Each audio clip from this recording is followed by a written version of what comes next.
Hi guys, I'm now back for the fun part, designing in this beautiful vessel. This is a mantelpiece vase. Some of them are 100 years old, some less. I really love them. I started collecting them. They're from Britain, and because I lived in London for 6 years in my youth, I really love them. They are going on a fireplace on top, but they're also very beautiful for long tables. When I have a design like this, I have two options or several options how to design basically in this.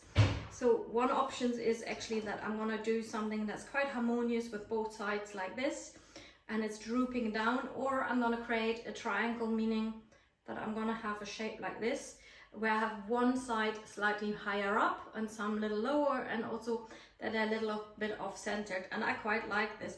But because it's definitely going in the middle of a table or in front of a mirror or on a mantelpiece, I'm not having a lot of width there. I'm gonna have all the flowers here pretty close to the rim.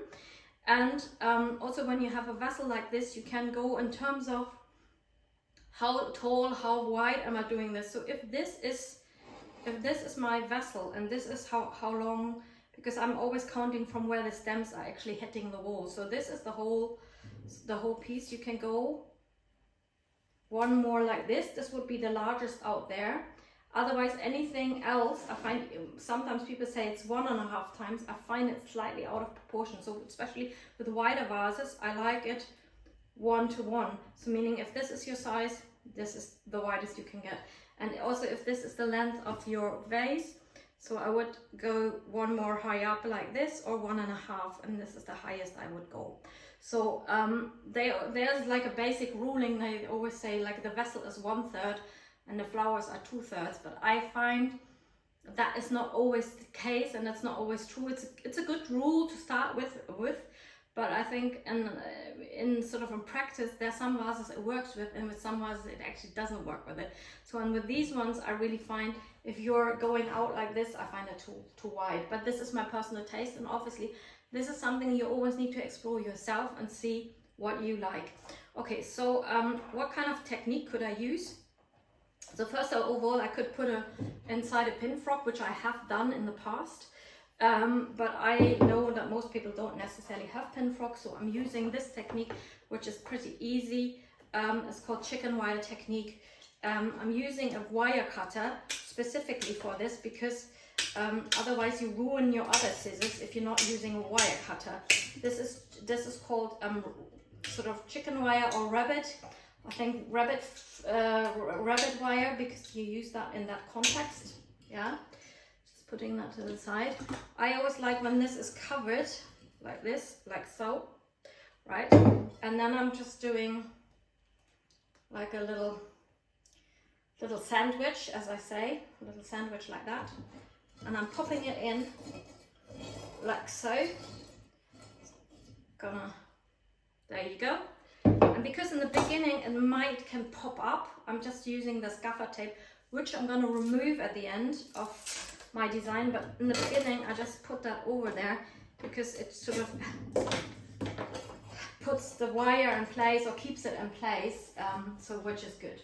Okay, so now we need some water, filling that up to the rim. There we go. Okay, and I'm also gonna write in the PDFs obviously all the flower names that I'm using today. So okay, I'm starting off with my princesses. Why am I doing this? Because I really want them to be really big and bold, and that you see them, and maybe in the end you cannot see them anymore because you don't actually have space. And I like to work firstly here with this, because you could see this arrangement from both sides. I like to work in diagonals, because I find this very often that works quite well. Yes, quite like that. Okay, there we go. And then we have this third one here, and I said I want this side here slightly higher up, so I'm gonna pop this one in here slightly higher up. Oh yeah, not quite like that. Okay, so next one up is my roses. Because they're also pretty big, so I'm gonna I'm gonna put this one even slightly more out here. Let's see. Ooh, this is maybe I cut this slightly too short, so sometimes I have to, you know, change my arrangement or my, you know, my place where I put this in, because sometimes I even cut something too short. So this is quite nice. Maybe I cut this slightly shorter. Okay, yeah, I like that. Okay. I mean, I can't see the bouquet in the right now, so I need to maybe turn it around later to see what I'm doing here, because it's always a little bit difficult if you can't see what you're doing. Okay, and this one, I quite like that. Okay, good. And then going in with my serene peonies, putting that one there. Okay, good. Need to put that slightly there so that I actually see what I'm doing. Okay, it's always good to remove yourself a little bit from your bouquet. So I like that there. Okay, good. And I have one more. Maybe let's put that here. Oh yeah, like that there. And this one I'm gonna put here. Okay, and I'm gonna change that for a second. I'm just gonna see if I like that, because it's always good to turn around a little bit. I'm removing this leaf here because I don't like that. Okay. Okay, good. So now I'm starting in with my sculptural flowers, because I quite like when you have flowers that are having or bringing in a movement to a bouquet. And I find this Gypsophilia really, really beautiful. It's really giving off these very fragile, beautiful movements into my bouquet. And as you can see already, it's building up here, and at this end, I'm turning this around again. This is the higher end, this is the lower end. And I'm really even putting one more out here so that this is really long. And then I like to put these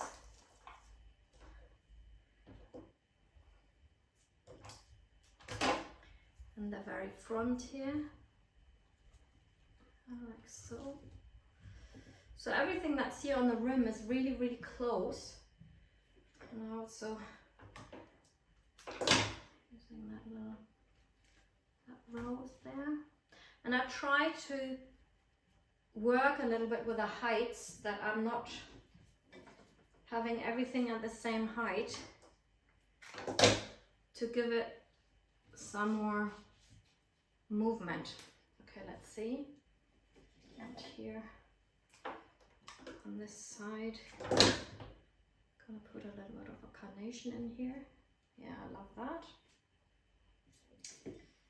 And this one I'm gonna put really, really low so that you can see it's actually that you have different heights, because that always brings movement.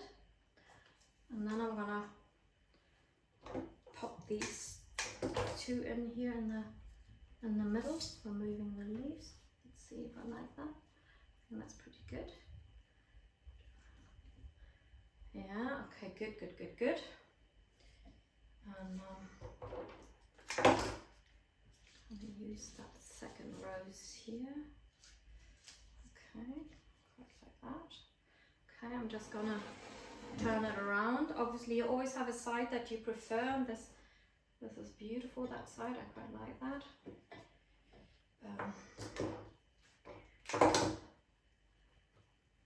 Working my way up here. Oh, let's see, no, don't like that there.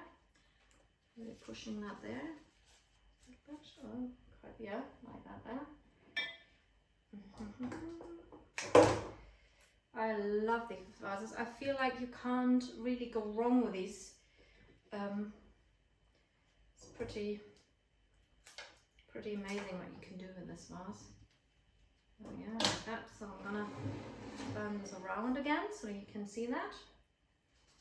And then working my way in the back. Okay. And now also I'm using these ones here now that I cut it off before. Also filling a little bit the middle part of this vase. Oh yeah, like that. Let's see, a bit more of this here. Ooh, okay.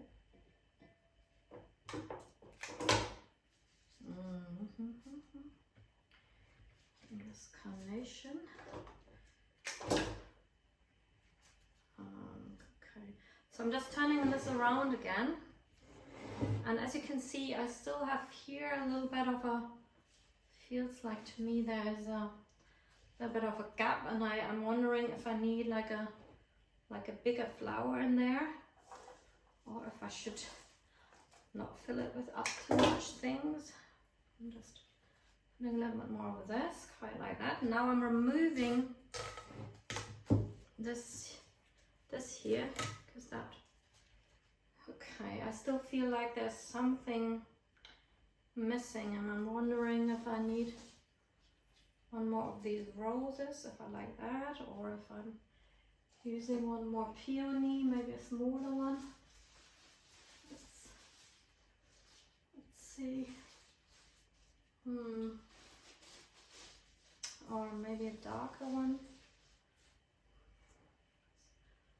Let's see. Maybe a darker one.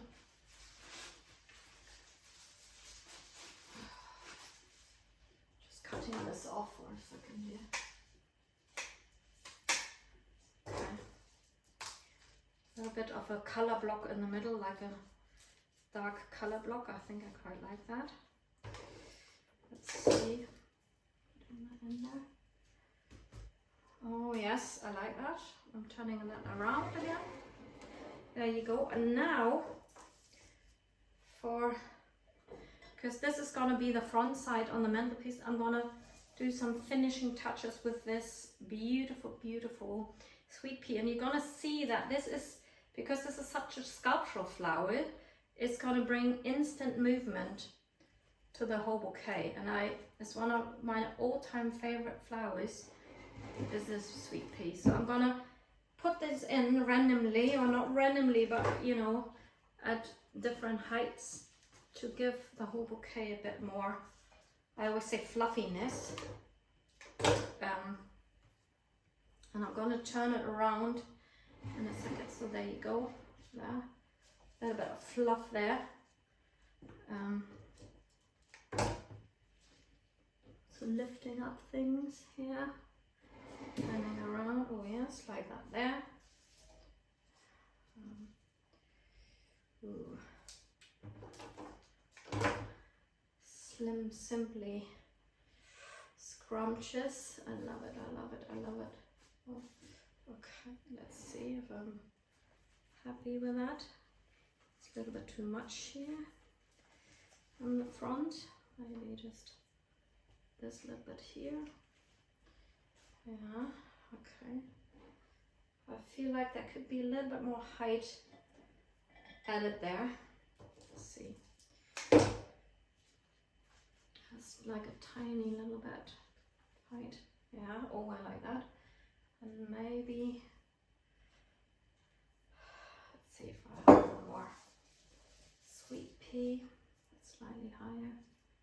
Nice. There you go. Oh yeah, let's here maybe one more. I really love them because they're formed so organically, and this is something so beautiful.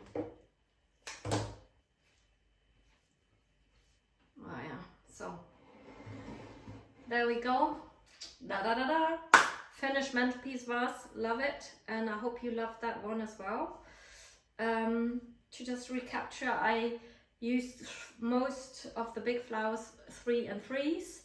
I used also 3 carnations. I'm gonna list all the flowers, but I used from all of the flowers that were gestural, and these are my gestural flowers. I used more than 3, I used 5 to 7, simply because when you using gestural flowers, I always find that you need really sort of more, maybe sometimes double as much as you used with your first flowers. But this is my personal taste, and I hope you really like this one. I love it, and I'm gonna put it on my mantelpiece, and I'm gonna show you how it looks on my mantelpiece.